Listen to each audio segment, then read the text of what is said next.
खबर शामिल करते हैं हमारे senior district reporter ANY news Bahawalnagar Mohammad Azeem Zoya की रिपोर्ट। पुलिस खिदमत वर्कर्स मिंचनाबाद इंतहाई जिम्मेदाराना हैसियत में आवाम की खिदमत करने में हमा वक्त मसरूफ।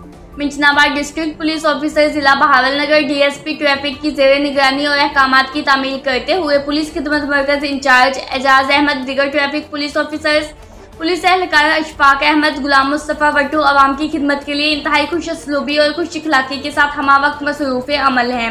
लर्नर ड्राइविंग लाइसेंस की जदीद FIR कॉपी, दस्तावेज़ात, गुमशुदगी रिपोर्ट, बच्चों की गुमशुदगी रिपोर्ट और दीगर पब्लिक मसाइल और खिदमत एक छत तले फराहम की जा रही हैं। अवामी समाजी हलकों ने पुलिस खिदमत सेंटर मिंचनाबाद की कारकर्दगी को सराहते हुए काबिल तहसीन और काबिल सताइश इकदाम करार दिया है।